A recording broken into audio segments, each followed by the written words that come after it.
Divorced men. When she partied with alimony money, how did she react working at Walmart? Story 1. I used to send the alimony on the first like clockwork.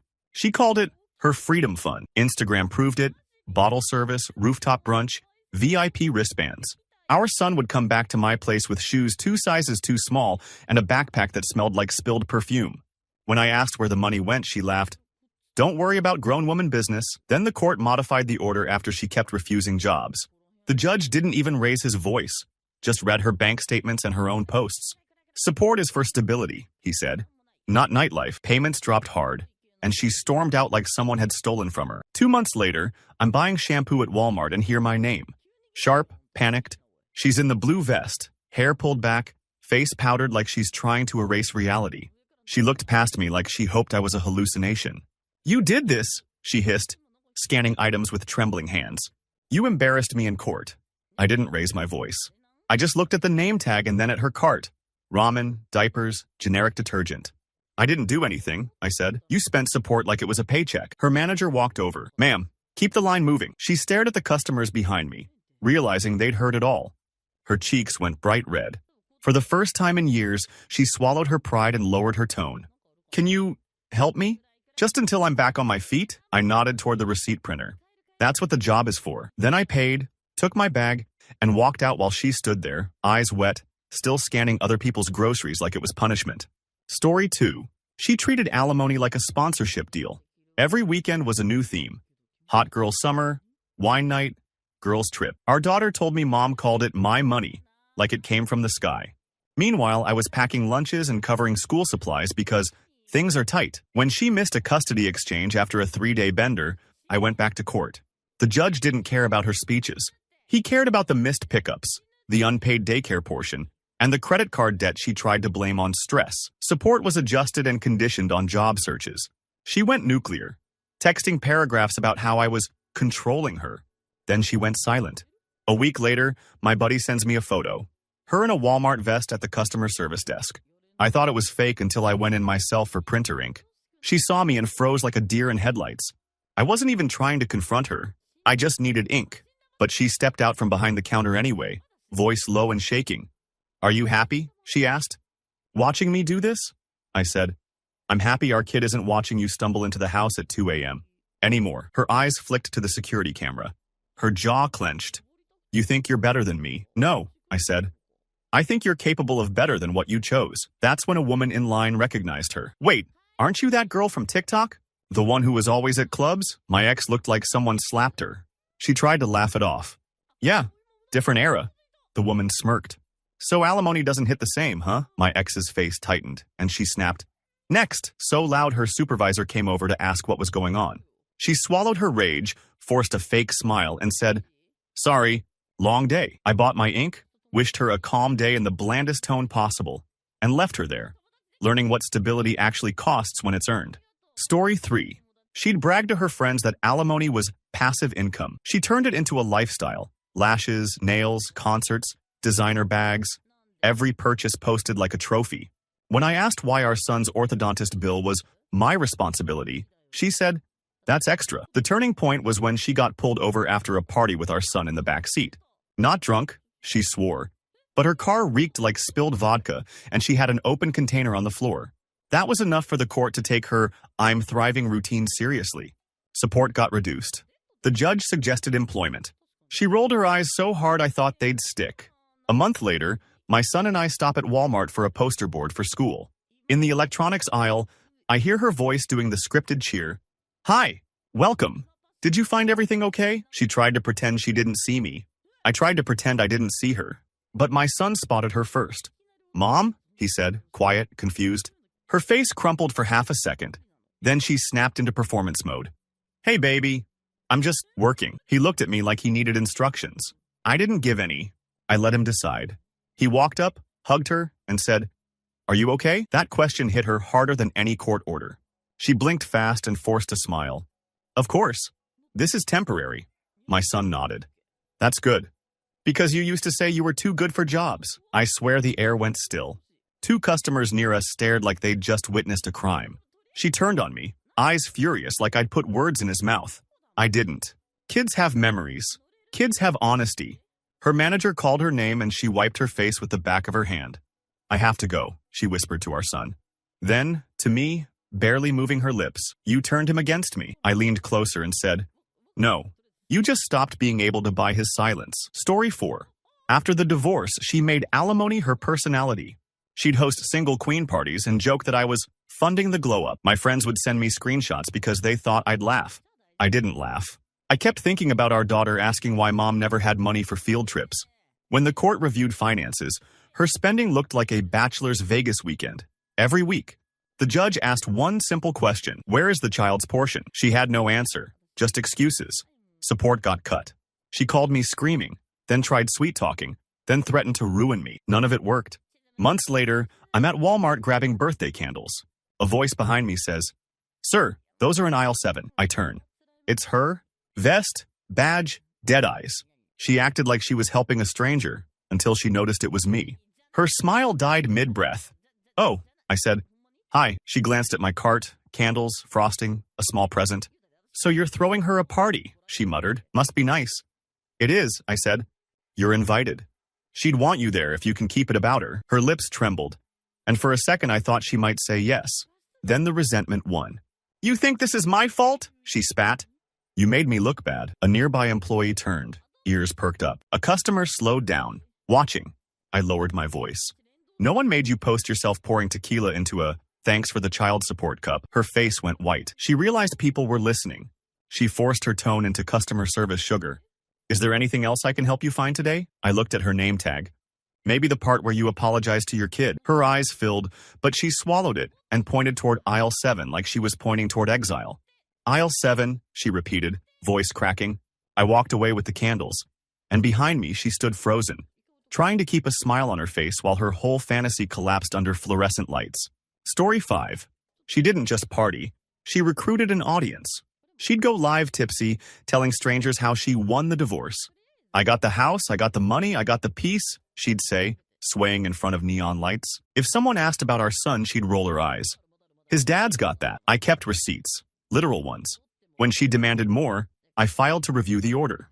The judge saw the lives, the posts, the Cash App transfers labeled "turn up," and the missed medical copays. It wasn't hard. Support dropped. She spiraled. And then she disappeared. No texts, no calls, just silence. Until the day I saw her at Walmart. I was in the self-checkout line when a worker walked over and tapped my shoulder. "Excuse me," she said, polite. "Your card didn't go through." I looked up and there she was. Older somehow. Not worse, just real. Her eyes stayed on the screen like she couldn't handle the humiliation of eye contact. I tried again. It worked. "Thanks," I said. She nodded, then whispered, "I didn't think you'd ever see me like this." I didn't want to fight. I didn't want a victory lap. I said, "Our son needs groceries more than he needed your parties." Her throat bobbed. I was trying to forget how it felt to lose everything. "You didn't lose everything," I said. "You lost the illusion that someone else would always pay for your choices." She exhaled like she'd been holding her breath for years. Then her supervisor called. "Hey, we need you on returns." She flinched at the sound, like it was a collar yanking tight. Before she walked away, she finally looked at me. "Do you think he'll hate me?" I kept my voice steady. "That depends on what you do next." Her eyes watered. She turned fast, went back to work, and I watched her straighten her vest like armor, trying for the first time to build a life she couldn't party her way out of. Story 6. She used to call the alimony her compensation, like she was a war veteran.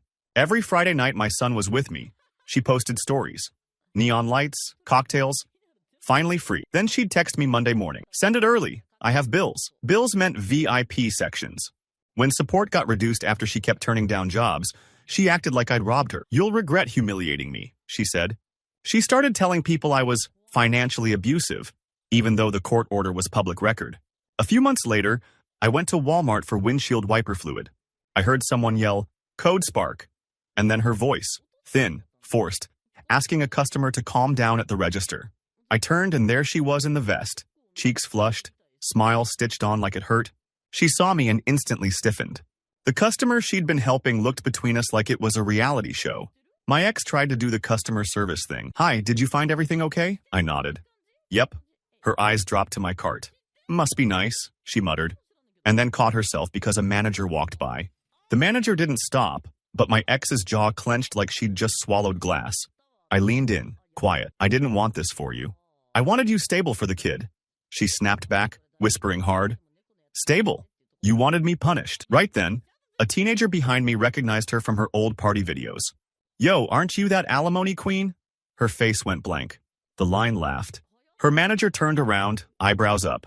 She forced a laugh so fake it sounded painful. No idea what you mean. I paid and walked out.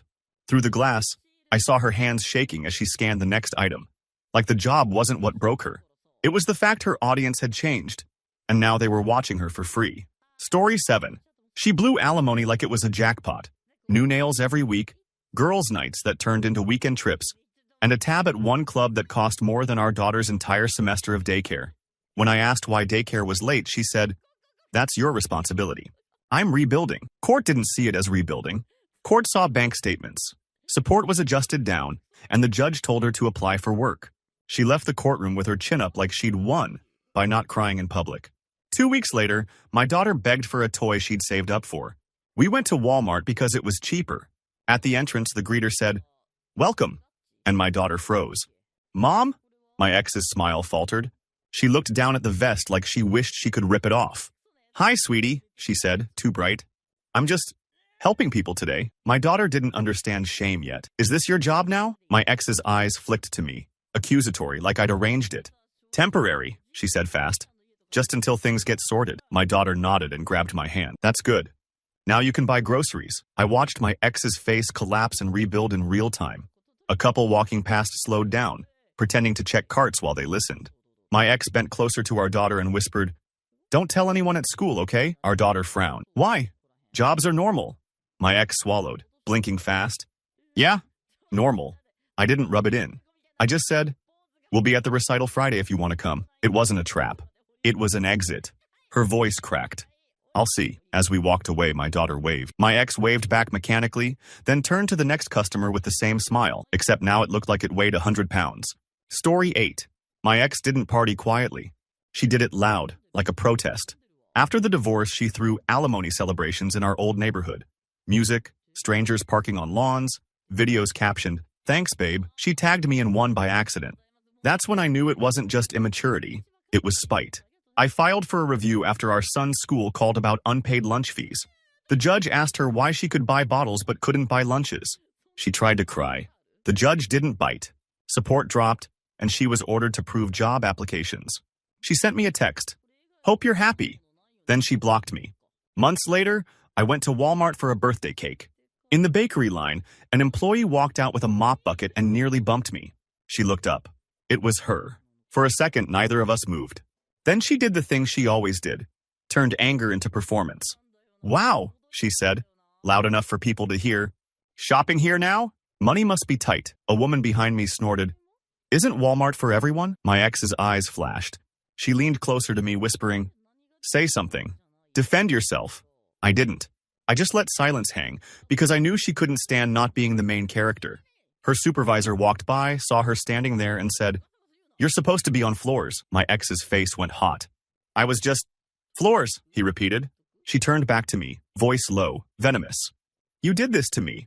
I finally answered, "No. You did this with a DJ and a champagne bucket." She flinched like I'd slapped her, then grabbed the mop handle and stormed off toward the aisles. The line went quiet.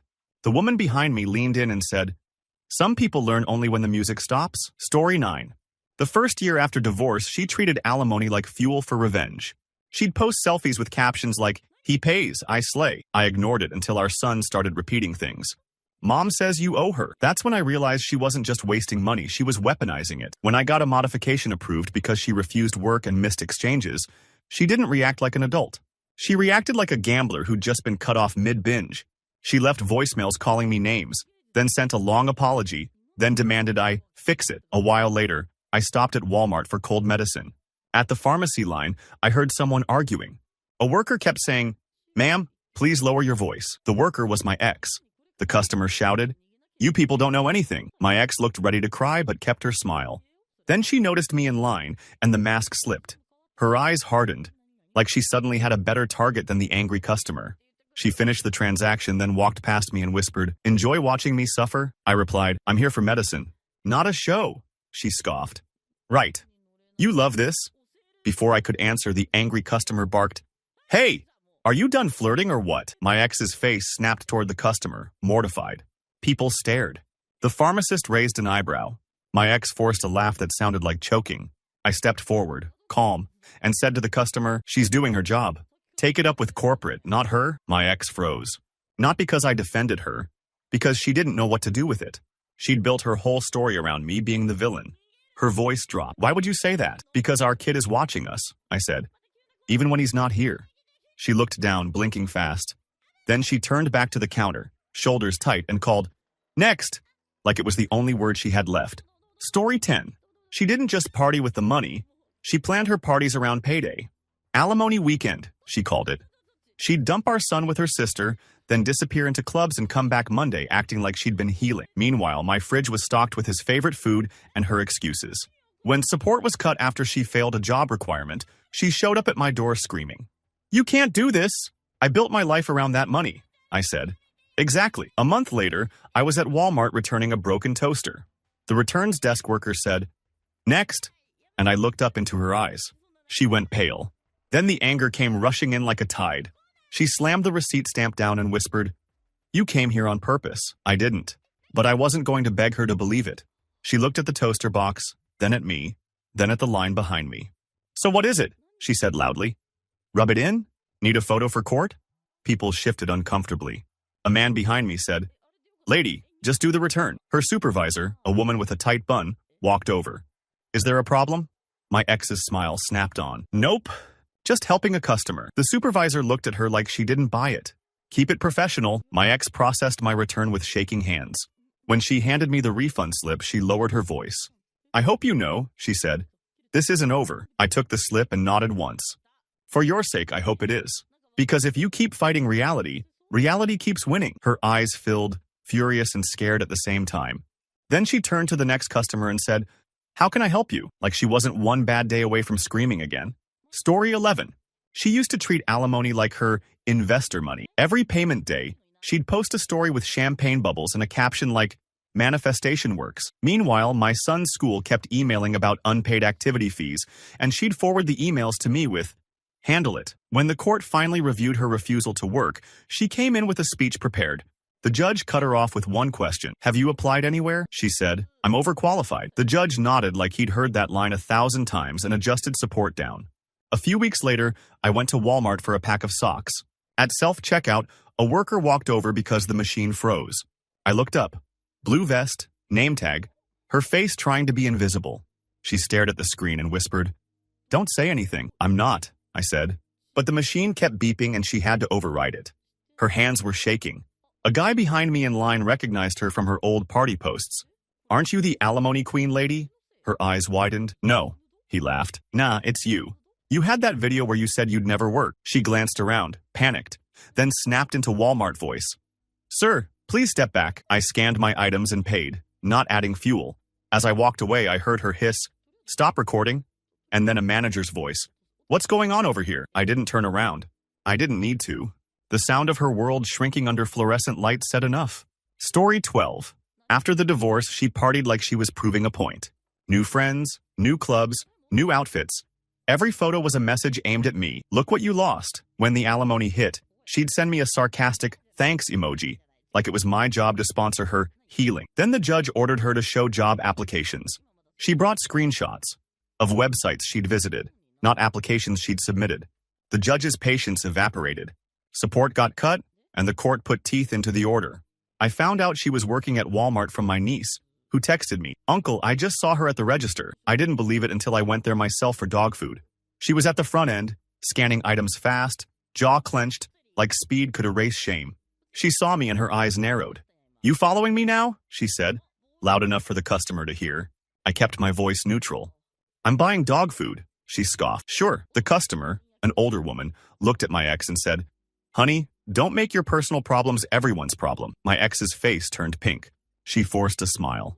"Have a nice day." When it was my turn, she leaned in and whispered, "You think you win because I'm here?" "No," I said. "I think our kid wins if you stay here long enough to learn a routine." That hit her like a punch she couldn't dodge. She rang me up silently, printed the receipt, and shoved it forward. Her voice was small. Next. Story 13. She spent alimony like she was auditioning for a music video. Bottle service, glitter dresses, girls' trips that were basically bar crawls in other cities. If I asked about our daughter's prescriptions, she'd say, "You're trying to control me." Court didn't see control. Court saw priorities. After she missed payments toward the kids' health care, the judge reduced support and told her to get a job. She walked out furious, promising karma. Karma clocked in early. I went to Walmart one evening for a phone charger. In electronics, an employee was unlocking the glass case. I heard her voice say, "Which one do you need?" I turned. It was her. She froze mid-key turn. Her face went blank, then defensive. "You here to stare?" she asked. "No," I said. "Charger." She unlocked the case, hands stiff. "You know, you could have just left me alone." "I tried," I said. "You kept sending demands." She laughed, bitter. "Demands? I deserved it." A dad nearby glanced at her name tag and said, half joking, "My ex said that too." Then she realized rent doesn't accept deserved. My ex snapped her head toward him like she wanted to explode. But she couldn't. She was in uniform. She was trapped behind policy. She handed me the charger and forced the Walmart smile. "Anything else?" I looked at her, calm. "Just keep showing up. That's the only thing that changes this." Her eyes watered for a second. Then she turned away and pretended to check inventory like she hadn't heard a word. Story 14. She made a tradition out of alimony night. Club, hotel, brunch, repeat. When our son asked why mom was always tired, she blamed work stress, even though she wasn't working. If I called her out, she'd say, "It's my life. Don't lecture me." Then she tried to take me back to court for more money. She walked in confident, but my lawyer presented her spending patterns and her refusal letters from employers she never replied to. The judge didn't even look impressed, just tired. The request was denied, and the current support was reduced. A few months later, my friend dared me to check if she really worked at Walmart.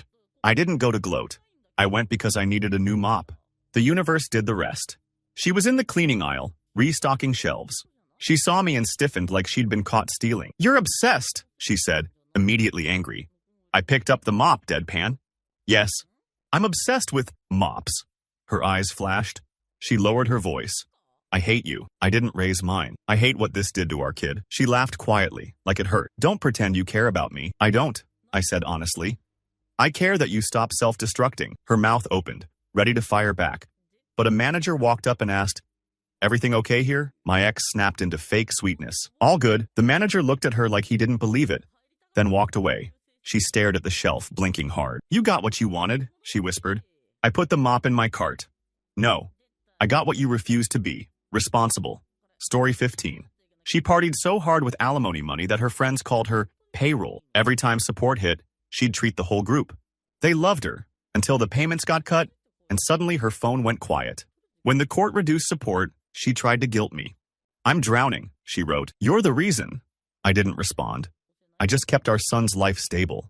Then one Saturday, we went to Walmart for snacks before a movie night. My son wanted popcorn and candy like it was a holiday. At the register, the cashier looked up and froze. It was her. My son didn't recognize her at first.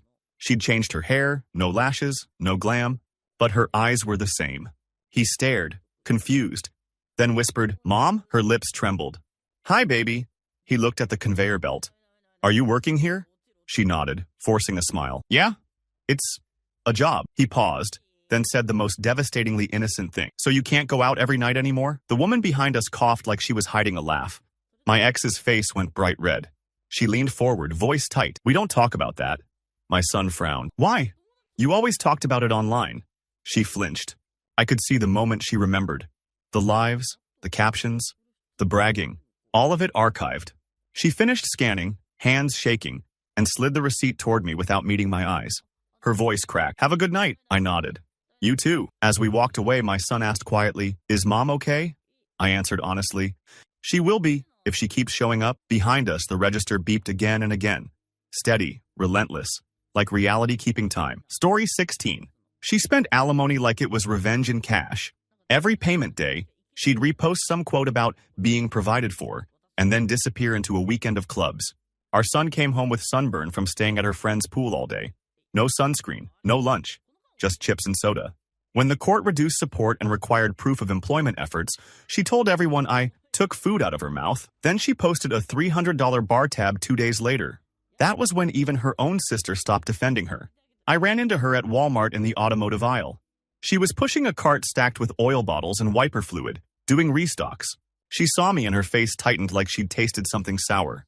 "You're here to gloat," she said. "I'm here for antifreeze," I replied, holding up the jug. She laughed, sharp. "Sure, always got a reason." A customer nearby dropped a box of windshield wipes and muttered, "Some of us are just shopping, lady." My ex's eyes snapped to him, but she swallowed the reaction. The vest didn't allow tantrums. Then her walkie crackled. "We need you up front. Now." Her shoulders slumped. She looked at me, voice suddenly smaller. "I hate that you get to be calm," I said. "I learned calm when you made chaos expensive." She stared at the floor, blinking hard. "I didn't think it would end like this." "It didn't have to," I said. She walked away fast, pushing her cart like it was a shield. And for the first time, she didn't have a comeback. Just the squeak of wheels and the sound of a life being reassembled one aisle at a time. Story 17. She had a whole crew who lived off her alimony nights. They'd pile into her apartment pre-game, then hit the clubs. She'd post girls supporting girls, but the only person supporting anyone was me, through a court order. The judge cut support after she missed job interviews and kept claiming anxiety. The judge wasn't cruel, just direct. Anxiety doesn't excuse refusing work while spending like a tourist. A month later, I went to Walmart to pick up a birthday card for my mom. At the greeting cards, I heard someone whisper my name like a curse. She was there, sorting envelopes, scanning prices, eyes darting around like she was afraid of being seen. She looked up and her face hardened. "I knew you'd show up," she said. I held up the card. "It's Walmart. People show up." She stepped closer, voice low. "Do you know what it feels like to wear this vest after being that girl online?" I shrugged. "Do you know what it felt like watching our kid ask why you couldn't buy him a winter coat?" Her mouth opened, then shut. Her throat bobbed. A lady browsing cards glanced at her and said, "Honey, if you don't like your job, get a different one." My ex forced a smile so tight it looked painful. "Yes, ma'am." The lady walked away. My ex's eyes watered with rage, humiliation, something else. She whispered, "I used to have people clapping for me." I said, "Now you have a schedule. That's not punishment. That's stability." She turned away and started straightening cards that were already straight, like busy hands could keep her from falling apart. Story 18. She told the court she couldn't work because she was rebuilding her brand. She actually said that out loud. My lawyer nearly choked. The judge didn't laugh, but I saw the flicker in his eyes that said, "Are you serious?" Support got cut. She ranted for weeks. Then she vanished from social media like someone pulled the plug. I found her at Walmart, of all places, in the seasonal section. She was setting up Valentine's displays. Pink hearts, cheap teddy bears, fake romance everywhere. It was almost poetic. She saw me and grabbed a box like she needed something to hold. "Don't," she said. "Don't what?" I asked. "Don't look at me like this," she snapped. "Like you won." I wasn't even smiling. "I'm buying balloons for our kids' project." Her eyes flicked to the balloons in my hand and her expression changed. Anger to exhaustion. "I thought the money would last longer," she admitted, barely audible. "That's because you treated it like a paycheck," I said. "It was supposed to be a bridge." She laughed once, bitter. "Well, the bridge collapsed." A teenage employee walked by and said, "Ma'am, the manager needs you to finish the aisle by lunch." My ex flinched at being addressed like that, like she'd forgotten what it felt like to answer to anyone. She nodded. "Okay." Then she looked at me, softer and furious at herself for it. Tell him I'm trying," I said. "Then keep trying. He'll notice actions faster than words." She turned back to her boxes, and I walked away with balloons while she built a Valentine's display for strangers, learning what effort looks like when it's not performed for likes. Story 19. She partied so much that her voice was always hoarse from shouting over music. She'd call me the next morning, hungover, and demand the payment early because the bank is being weird. The bank was fine. She was broke. When the court ordered a review, she showed up in heels like it was a red carpet. The judge stared at her file and said, "Your child needs consistency, not theatrics." Support went down. She left furious, then tried to charm me into helping her out, unofficially. Months later, I needed a photo printed for my son's school project. Walmart Photo Center. I'm waiting, and I hear her say, "Upload it here." I looked up. There she was behind the counter, teaching an older man how to send pictures from his phone. She was patient, actually patient, in a way I hadn't seen in years. Then she noticed me. Her face flickered. Shame, anger, panic, before she slapped on a fake smile. "Pick up or drop off?" "Pick up," I said. She handed me the envelope without meeting my eyes. Then, too quietly for anyone else, "I'm not a bad mother," I answered just as quietly. "Bad mothers don't try to fix things. But good mothers don't spend the kids' support on shots." Her eyes glistened. I didn't think it mattered that much. "It mattered every day," I said. A customer walked up, and my ex snapped back into service mode. "Hi, how can I help you?" But her voice trembled. Like the truth had cracked something in her she couldn't glue back together. Story 20. She used to parade alimony like a trophy. Her friends called her the secured bag. The funny part was none of them stuck around when the bag stopped being filled. After support got cut, she tried to shame me publicly. She commented on my posts, messaged my family, even emailed my boss. Then she got a warning from the court about harassment. That shut her up fast. One day, I took my son to Walmart to buy ingredients for cookies. He was excited, measuring cups, chocolate chips, the whole thing. At the checkout, my son froze. "Dad, that's Mom." She was bagging groceries, not even on register. Bagging. Head down. She saw us and her face went pale. My son walked up cautious. "Hi." She forced a smile that looked like it hurt. "Hi, baby." He looked at the bags. "Are you working?" She nodded. "Yeah. Part-time." He stared a second, then said, "That's good. You said working was for people who don't have plans." Her eyes squeezed shut for a moment.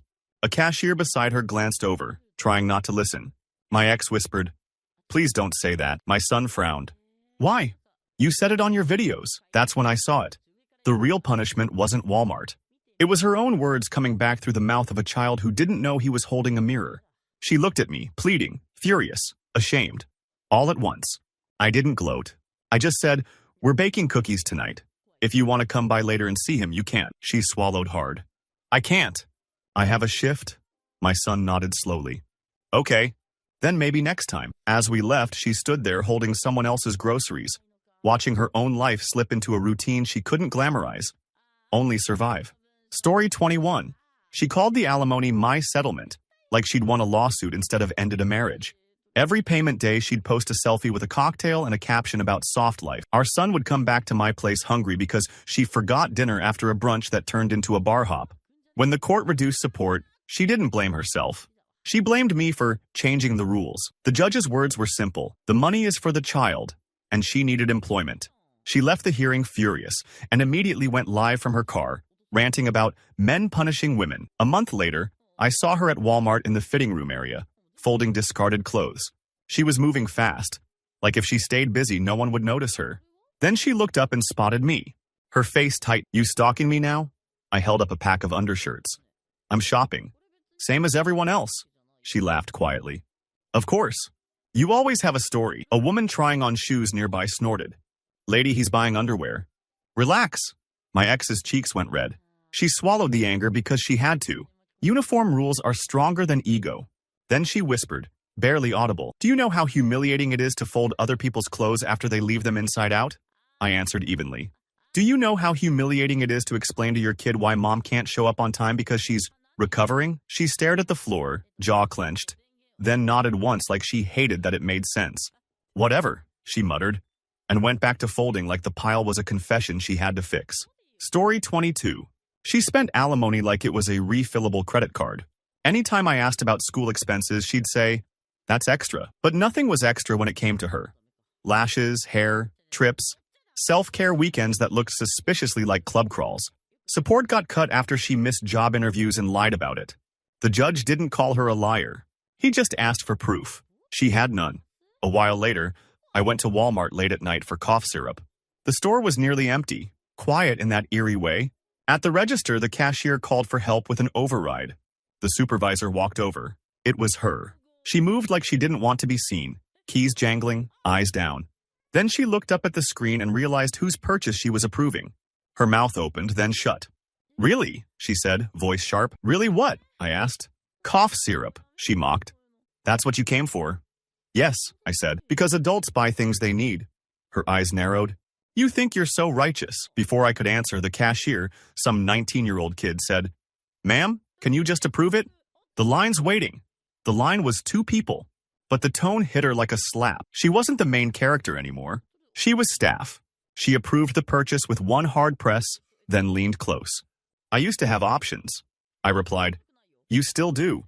You just don't get to finance them with our kids' money." She stepped back like the words burned. Then she turned to the next customer and said, "Have a good night," in the flattest voice I'd ever heard from her. Story 23. She didn't party alone. She hosted. She'd throw alimony nights at her apartment. Music loud enough for neighbors to complain, strangers spilling drinks on furniture, My kids' drawings pushed aside for shot glasses. When support was reduced, her party friends disappeared.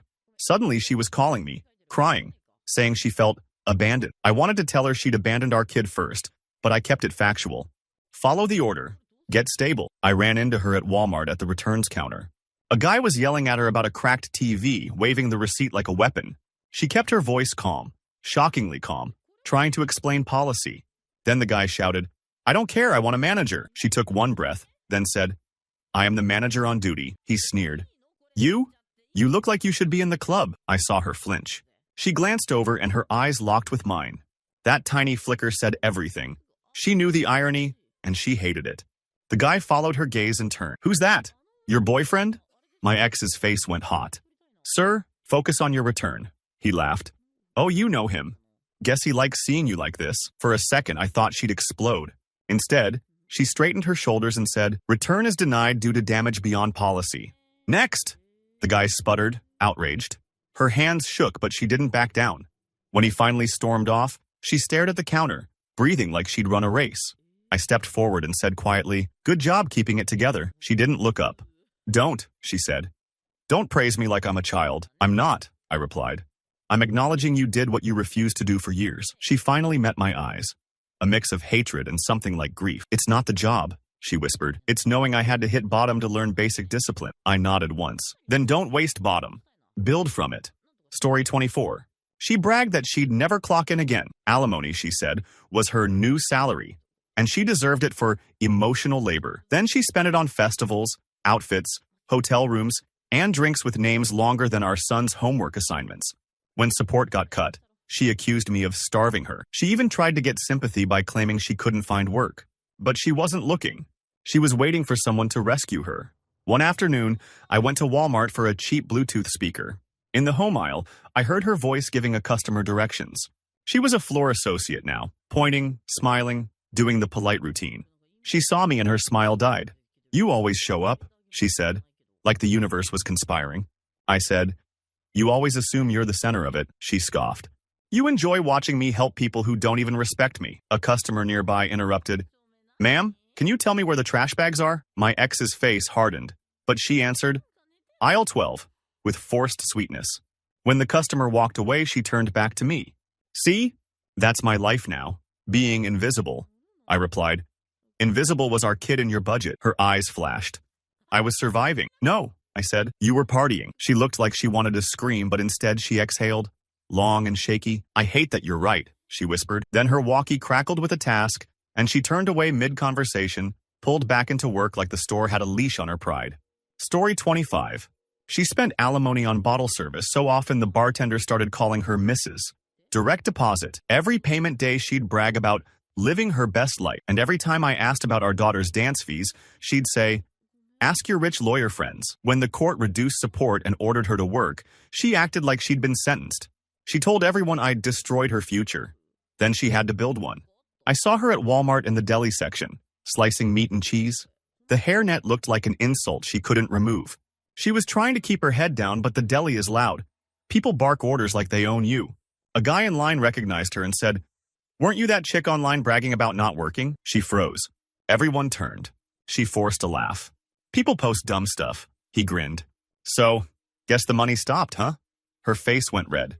She glanced at me like she wanted me to disappear. I didn't move. I ordered calm. "Half a pound of turkey, please." Her hands trembled as she adjusted the slicer. She cut too thick, corrected, swallowed hard. When she handed me the package, she whispered, "Please don't." "Don't what?" I asked.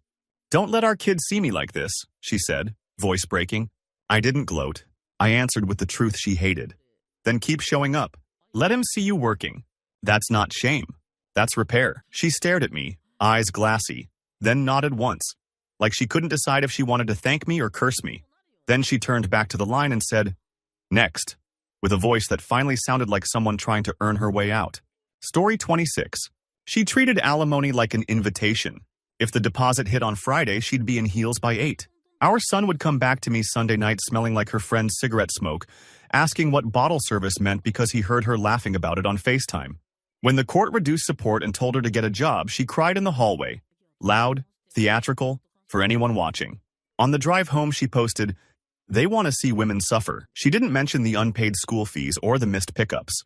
I saw her at Walmart in the toy aisle, crouched down, zoning shelves. She was stacking action figures like her life depended on it. She looked up, saw me, and the anger rushed in to cover the shame. "You can't leave me alone," she said. I held up a box of crayons. "For our kids' class." She laughed sharply. "Of course. Always the hero." A little boy nearby tugged his mom and said, "Why is that lady mad at the dad?" My ex heard it and froze. Her face flushed. She forced the Walmart smile and turned back to the shelf. "Is there anything I can help you find today?" she asked me, like we were strangers. I leaned closer, quiet. "You don't have to perform. You just have to be consistent." Her eyes glistened. Consistency didn't get me attention. "No," I said. "It gets kids' trust." She swallowed hard and turned away, stacking toys with trembling hands while a child's blunt question echoed in the aisle like a verdict. Story 27. She blew alimony on parties, then tried to blame me for being cheap when I wouldn't cover her extras. "You owe me," she'd say, like marriage created a lifetime invoice. The judge didn't agree. Support was reduced, and she was ordered to start working within 30 days. She chose Walmart. Or maybe Walmart chose her. Either way, the glitter disappeared fast.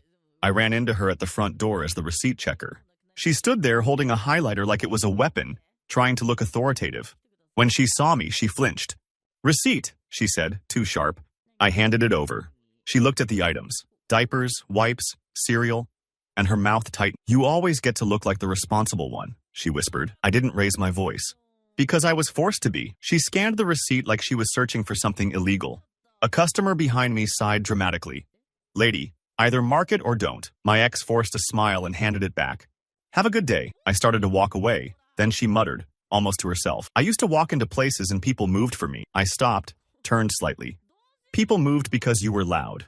Now they move because they're trying to get past you." Her eyes widened. For a second she looked like she might lash out, but she couldn't. She was on the clock. She just nodded once, hard, and went back to checking receipts like it was penance. Story 28. After the divorce, she didn't just party. She built an identity around it. "Alimony funded my glow-up," she'd say on live streams, laughing with her friends. She'd talk about soft life while our daughter's school kept sending notices about unpaid lunch accounts. When support dropped, her friends vanished. Suddenly she was DMing me like we were old pals. "Can you help me a little? I'm in a bad spot." I didn't respond. I followed the order and kept the kids stable. One night, I needed an extension cord and went to Walmart. In the aisle, I heard her arguing with a supervisor. Not screaming, just pleading. "I can't work weekends," she said. "That's when I have things," the supervisor replied, flat. "Weekends are part of retail." Then she saw me. Her plea snapped into anger immediately. "See?" she told the supervisor, pointing at me. "He's always trying to ruin my life." The supervisor looked at her, unimpressed. "Ma'am, your schedule is your schedule." I stepped closer and said, "Calm. I'm not involved. I'm buying a cord." My ex's face collapsed. The supervisor walked away, leaving her standing there with nowhere to direct her rage. She whispered, "I hate that no one cares about my side." I answered, "Your side was supposed to be the kids' side." She stared at the shelves, blinking hard, then turned and walked toward the back like she was retreating from a war she'd started. Story 29. She used alimony as party money, then as blackmail. When I wouldn't give her extra on top, she'd threatened to tell everyone the truth. I finally asked, "What truth?" She never answered. She just wanted leverage. The court reduced support, and she had to work. Walmart hired her, and she went from posting club videos to posting vague quotes about humbling seasons. I saw her at Walmart in the cash office area when I went to pick up a money order. She was behind the glass, counting bills with a pen, looking exhausted. When she spotted me, her eyes sharpened. "Here for money?" she said, bitter. I kept my tone neutral. "Money order." She slid the form under the glass. "Funny?" "What's funny?" I asked. She laughed without humor. "I used to spend it. Now I count it for other people." A man behind me in line leaned forward and said, "That's called a job." My ex's jaw clenched. She forced the customer service smile and finished the transaction. When she handed me the money order, she whispered, "I didn't think it would feel this small." I looked at her and said quietly, "Small is better than reckless." She stared at me like she wanted to argue. But the truth had already landed. She just nodded once and called, "Next," with a voice that sounded like surrender.